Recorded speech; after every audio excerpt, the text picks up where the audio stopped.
나같이 초보 엄마들은 애기 우는 게 제일 무서웠어요. 그래서 이제 아까 얘기한 것처럼 이제 여러 가지 이유가 있는데 이제 기저귀 확인하고 나서 만약에 계속 운다 그러면 바로 이제 젖을 먹이는 게 아니에요. 아이를 먼저 달래줘야 돼. 그래서 달래주는 방법이 있거든요. 신생아는 굉장히 쉬워요.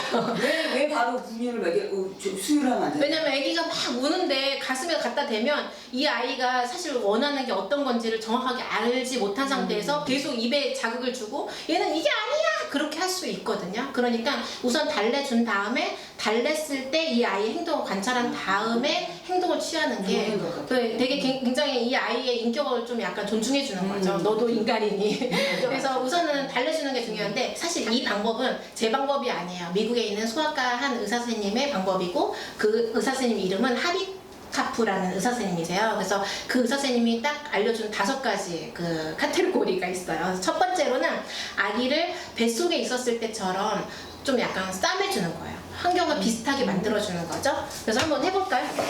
지금 속사계로 만약에 이용을 한다. 그러면 바깥쪽으로 10cm 정도 이렇게 접는 거예요. 접어서 바닥에다가 딱 내려놓는 거죠. 그리고 이 아이는 지금 한 2.3kg 아이 정도 되거든요. 그러니까 우리 보통 여아는 평균 3.15, 남아는 3.25니까 이것보다 큰 아이일 거예요. 그래서 이 아이를 데려다니 목을 먼저 지지하고요. 엉덩이를 딱 잡아서 데리고 오는 거예요. 어깨선 정도에다가 아이를 놓는 거죠. 그리고 이제 오른손으로 아이의 오른팔을 딱 지지를 하고 이건 오른손잡이의 경우예요. 왼손으로 이 천을 빳빳하게 한 다음에 옆으로 가는 거예요. 그 손으로 아이의 왼팔을 쭉 피는 거죠.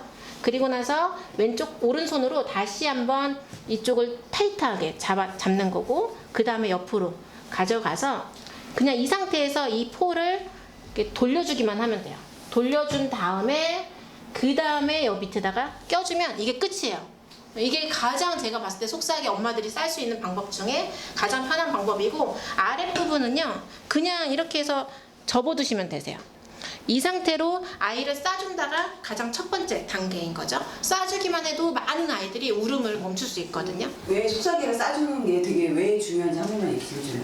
엄마 뱃속에 있었을 때 굉장히 좁은 그 공간에 있었던 거잖아요. 그러니까 아이들이 이렇게 다 쭈그러 있었던 거예요. 그리고 자기가 몸이 뭔가 이렇게 피려고 해도 펴지지 않는 이런 상태였는데 그냥 이 속삭이를 싸놓지 않고 애기가 팔을 마음대로 움직일 수 있다고 하면 얘가 허공에 막 뭔가 이렇게 불안한 느낌을 경험할 수가 있거든요. 그러니까 뱃속에 있었을 때 느낌과 거의 비슷한 환경을 만들어주는 게 속삭이를 싸는 왜냐면 그 속삭이 엄청 나 싸줬거든요. 그 얘기를 듣고서. 근데 우리 엄마가 일단 애를 답답하게 뭐 하는 짓이냐. 맞아요. 할머니들이 그렇게 생각보다 속삭이를 빨리 푸는 엄마들 되게 많아요. 애들에 따라서 그것도 다 달라요. 왜냐면 어떤 아이들은 속삭이가 있는 게 불편하지만 어떤 아이들은 속삭이 하는 게 편한 아이들이 있거든요. 그러니까 속삭이를 풀는 시점도 이 아이의 특성에 맞춰서 해줘야죠. 깜짝깜짝 잘 놀라는 아이들은 속삭이를 좀 천천히 50일 이후에 풀어준다든지 오히려 풀르고 자는 게 편안한 아이들이 있거든요. 근데 그것도 엄마의 관찰로 확인이 돼요. 그러면 우리 아이는 속삭이 별로 안 좋아하는구나. 그러면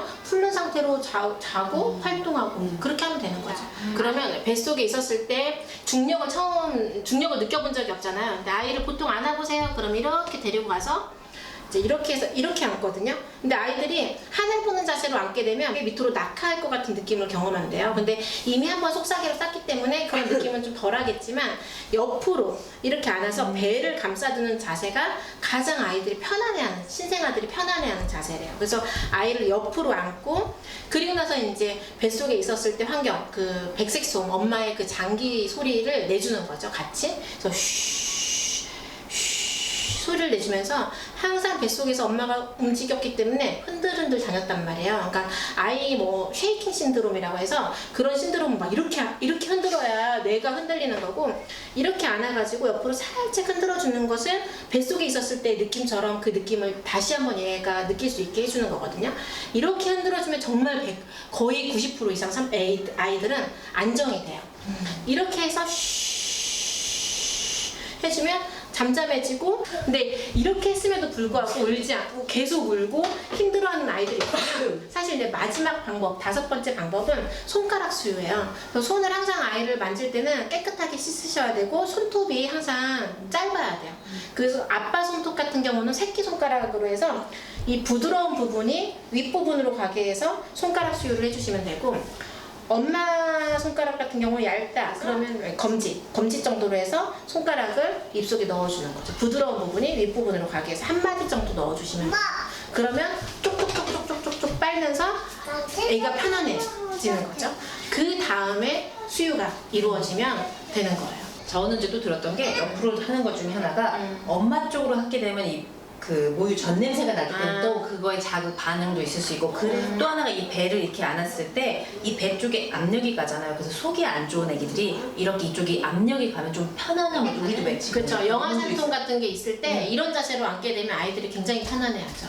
그리고 트름도 이렇게 해서 이런 식으로 해주면 개원하기 편하다는. 그때 누구지? 그때 조산사가 아니라 간호사 중에 얘기 들었더니 제일 충격적이었던 게 뭐냐면 아기가 아직 뭐 앞을 못 본다면서 태어나서 30cm 정도는 보여요. 그러니까 무슨 소리가 옆에서 사람이 있다고 소리를 내주거나 이러면 아이가 안정이 된다. 맞아요.